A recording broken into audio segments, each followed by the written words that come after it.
गजानन्दाय नमः। श्री सरस्वतये नमः। श्री गुरुभ्यो नमः। गोविंद गोपालाय नमो नमः। नारायणं नमस्कृत्यं नरं चैव नरोत्तमं देवी सरस्वतीं व्यासं ततो जयमुदीरये। हरे राम राम राम हरे हरे, हरे कृष्ण कृष्ण कृष्ण हरे हरे, हरे राम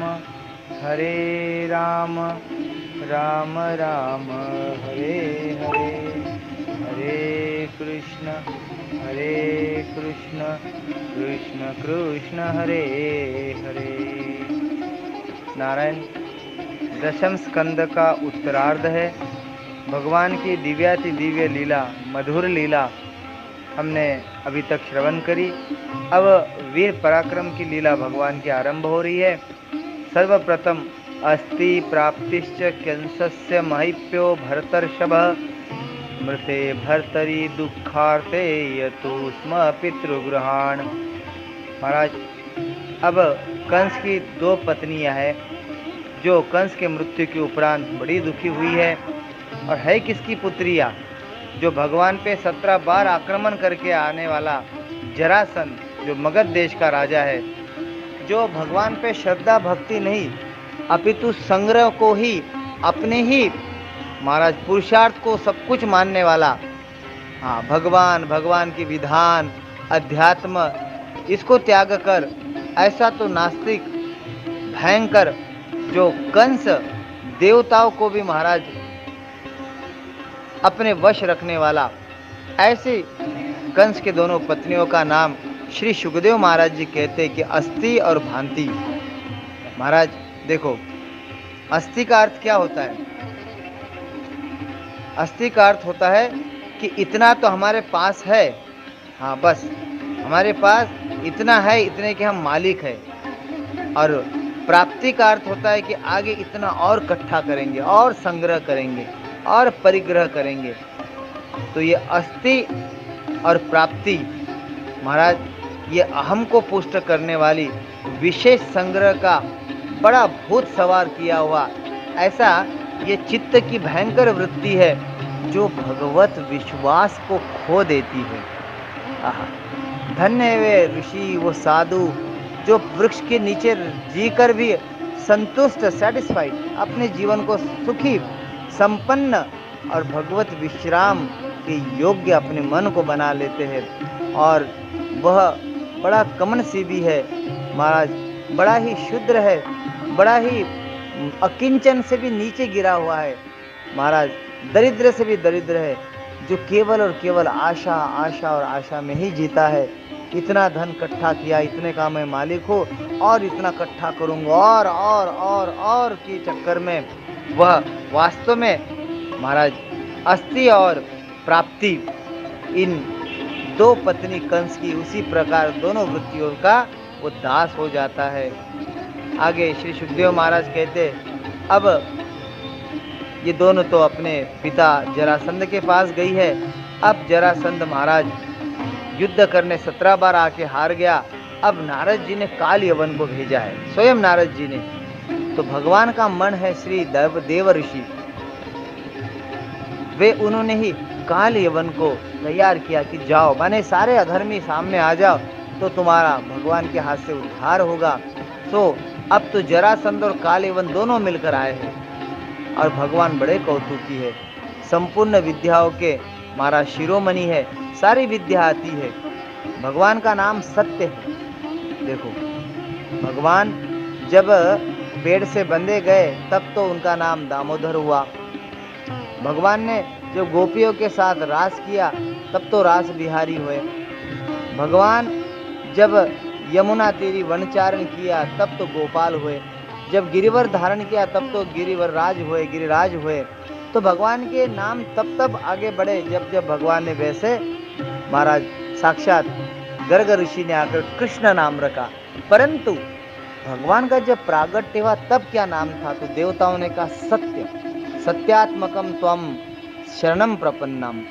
आप सत्य नेत्र है, सत्य योनिष्य निहितम च सत्य सत्यात्मकम। आप स्वयं सत्य है, तो भगवान सत्य है। तो सत्य जब भगवान स्वयं है तो संत भगवान के अंदर सारी कलाएं हैं। तो भागना भी एक कला है, पलायन भी एक कला है। तो जब जरासंध और कालीबन दोनों मिलकर आए तब भगवान महाराज वहाँ से मथुरा से भाग निकले और पीछे कालीबन लगा है। 51वां अध्याय है। श्री सुखदेव मुनि कहते कि श्री कृष्ण रथ छोड़ रहे और तब छोड़ के भाग गए और पीछे कालीबन लग गया और भगवान इतने दूरी पर है कि बस अब पकड़ में आए तब पकड़ में आए, पर पकड़ में नहीं आ रहे। जैसे जो प्रमाणज्ञ होते हैं कि बस इस प्रमाण से मुझे परमात्मा प्राप्त हो जाएंगे, इतने साधन के साधन के बल से भगवान मिल जाएंगे, तो उनको बस अब मिले तब मिले। हाँ, और धन्य गोपिया जिनकी इतनी प्रेमा भक्ति है कि भगवान स्वयं कहते हैं इस धरा धाम पर हे गोपियों तुम्हारे समान प्रेमी नहीं है। और तभी महाराज भगवान ने उन्हीं को अध्यात्म का उपदेश दिया। जो प्रेमी होता है ना, भक्ति प्राप्त होता है, उसी को भक्ति का फल ज्ञान आत्म साक्षात्कार होता है। वही वास्तव में आत्म साक्षात्कार है। नहीं तो गुरु कृपा के बिना, महाराज भक्ति के बिना केवल और केवल ढकोसला है, केवल चर्चा है। तो नारायण अब श्री सुखदेव मुनि कहते हैं कि भगवान उतने दूर जितने कि अब मिले तब मिले, कालियों पीछे है, अरे ठहर जा, तू तो कृष्ण है भगवान, अब रुक जा, क्यों भागता है। पर भगवान ने कोई उत्तर नहीं दिया। जरूर नहीं हर बात का कोई जवाब ही देना चाहिए। और भगवान एक पर्वत जूनागढ़ आज भी गिरनार क्षेत्र है, वहाँ पर एक गुफा है, उसके अंदर भगवान प्रविष्ट हो गए। और वहाँ एक सतयुग का महाराज एक राजा सोया हुआ था जिनका नाम था राजा मुचकंद। परीक्षित जी ने कहा ये मुचकंद कौन था? तो बोले ये मुचकंद ऐसा राजा था जो इक्ष्वाकु वंश में साक्षात मानधाता का पुत्र था। और वो सोए हुए थे महाराज। और जैसे ही भगवान जाकर छिप गए, पीछे कालीवन गुफा में प्रवेश कर गया, देखा कि अच्छा भागते हुए आया और अब स्वांग कर रहा है सोने का। सो उसने जोर से लात मारी। जैसे जोर से लात मारी महाराज, राजा की नींद खुल गई। नींद खुलते जैसे उनकी दृष्टि पड़ी, तत्क्षण कालीवन जलकर भस्म हो गया। अब परीक्षित जी ने प्रश्न किया कि है कौन? तब उत्तर देते कि मुचकंद यह इक्ष्वाकु वंश के मानधाता के पुत्र थे, बड़े ब्राह्मण भक्त थे। देवताओं के सहयोग के लिए देवलोक गए थे और सैकड़ों वर्ष तक देवताओं को मदद करी, जिससे कि देवों का राज्य स्थिर हो गया। तब भगवान शिव जी के प्रसाद से कार्तिकीय प्रजापति बने, सेनापति बने। तब उनको छुट्टी दी गई। तो देवताओं ने कहा कुछ वर मांग लो। तो मुचकंद जी कहते वर नहीं चाहिए, नींद चाहिए, थक गया हूँ, अब मुझे नींद दे दो। तब देवताओं ने कहा कि तुम जाकर स्वस्ति सो जाओ। हाँ, अब जब तुम्हारी कोई नींद में खलल डालेगा, जिस पे तुम्हारी दृष्टि पड़ेगी, तत्क्षण वो जलकर भस्म होगा। तो कौन जगाए? ऐसे गुफा में सो गए, कोई जा ही नहीं वहाँ पर। और भगवान सब जानते, तो भगवान कालीवन को लेकर गए और एक तीर दो निशान।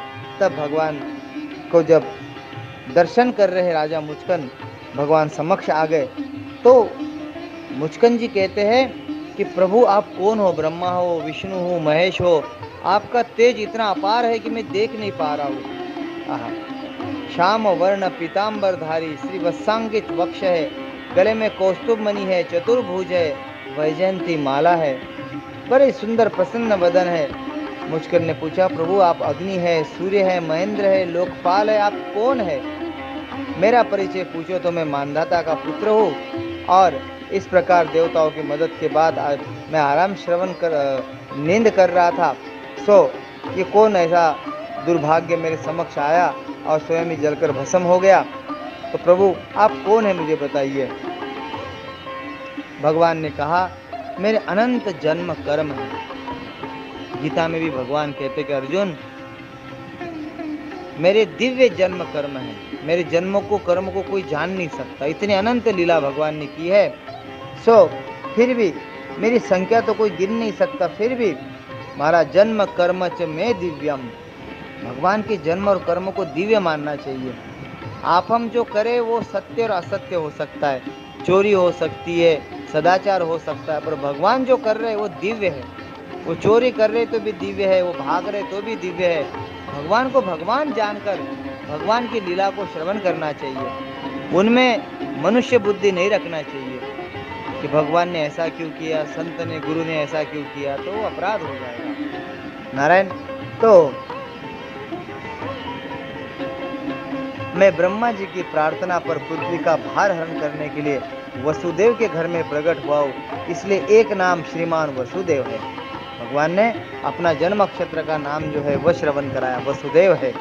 और महाराज, हे मुचकंद, तुम्हारी प्रार्थना है कि प्रार्थना करते मुचकंद जी कि प्रभु मैं तो बहुत फंसा हूँ, अर्थात मैं राजा हूँ, इतने कोष का मैं मालिक हूँ, ये मेरी पत्नी, इतना मेरा राज्य है, इस देह को ही मैं और ममता में मैं फंसा हूँ। अब मैं आपकी शरण हूँ, मुझे इससे तारो। नारायण, ये विष्टा होने वाला देह और महाराज इसको मैं मानकर मैं स्त्रियों का क्रीड़ा मुख बना हूँ, क्रीड़ा मृग बना हूँ, अर्थात स्त्रियों के अधीन महाराज इस इंद्रियों का दास बनकर मैंने अपना जीवन ऐसे ही गंवा दिया। अब हे भगवत पाणी, हे शरणागत वत्सर, भवाप वर्गो भ्रमतो यदा भवे जनस्यम तदा अच्युतः सत्संगमो यही तदेवं सद्गतो परावरेशे सत्समागम। तो जब मनुष्य का भाग्य सवर जाता है, उसका इस चक्र से, इस संसार चक्र से छूटने का समय आता है, तब संत का समागम होता है। संत भगवान का समागम जो है तब समझना चाहिए। प्रथम भक्ति संतन कर संगा, और सत्संग मिलता है और परमेश्वर में मन लगता है। आपने बड़ी कृपा की, मेरा भले राज्य छूट गया, अब मैं आपकी चरणारविंद को छोड़कर कुछ नहीं चाहता। मैं आपसे यही वर चाहता हूँ कि अब मैं संसार का कोई वर न मांगू। तब भगवान ने कहा कि भला अब तुम्हें वर की कोई आवश्यकता भी नहीं है। अब तुम जो पूर्व में तुमने मृगया अर्थात कुछ अपराध किए थे, तो उससे रत होकर अब तुम तपस्या करो, और तुम्हें तदुपरांत कुछ जन्मों के बाद ब्राह्मण जन्म प्राप्त होगा। तो ब्राह्मण जन्म में तुम पूर्ण भक्ति को प्राप्त करके मुझे प्राप्त हो जाओगे। ब्राह्मण जब बनोगे तब मुझे प्राप्त हो जाओगे। 52वां अध्याय है। सुखदेव महाराज कहते हैं, अब महाराज देखो, वही राजा मुचकंद जब गुफा के बाहर आए तो जैसे देख रहे छोटे छोटे वृक्ष है, छोटे छोटे मनुष्य है, समझ गए कि त्रेता युग सतयुग नहीं, ये तो कलयुग आ गया है। धर्म, धैर्य, श्रद्धा, संगता ये सब अब क्षीण होगी। तब वे वहां से गंधमादन पर्वत पर, जहाँ नर नारायण तपस्या करते बद्रीनाथ चले गए और भगवान की आराधना करने लगे। वाह! और वे ही महाराज वर्तमान कहते हैं कि राजा मुचकंद ही साक्षात्कार नरसिंह मेहता बनकर ब्राह्मण के रूप में इस कली काल में पधारे थे। भगवान की सुंदर भक्ति करी और महाराज सुंदर ऐसा राग, केदार राग गाया। वैष्णव जन तो तेने कहिए पीर पराई, जाने रे पर दुखे उपकार करे पर दुखण मन में। महाराज आवे रे। तो बस इस प्रकार जब जब वो राग केदार राग गाते थे, साक्षात भगवान उनके दर्शन देने के लिए प्रकट हो जाते थे। उनकी पुत्री की विवाह इत्यादि में भगवान स्वयं आए हैं। महाराज वह भेंट इत्यादि लेकर, भोजन पकवान में खिलाकर, श्राद्ध के समय में भी बड़ी सुंदर सुंदर लीला श्री मुचकंद जी ही जब इसी जूनागढ़ में नरसिंह मेहता बनकर आए तो बड़ा दर्शन दिया भगवान ने। ये कथा भी है। भागवत की कथा आगे इस प्रकार है कि अब भगवान मथुरा आए, मलेच्छों का संहार किया, सारा धन लेकर अब द्वारिका जा रहे हैं। 23 अक्षोहिणी सेना। तब जरासंध ने पुनः चढ़ाई कर दी। तब भगवान मनुष्य सी चेष्टा करते हुए पुनः छोड़कर भाग निकले प्रवर्षण पर्वत पर। तब जरासंध ने महाराज पर्वत पर आग लगा दी। भगवान वहां पर्वत से कूद पड़े और ऋषियों के आश्रम में सत्संग करते हुए द्वारिका पहुंचे।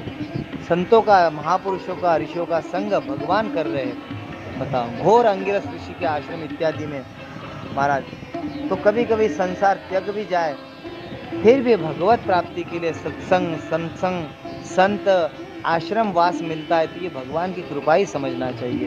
हरे राम, राम राम, हरे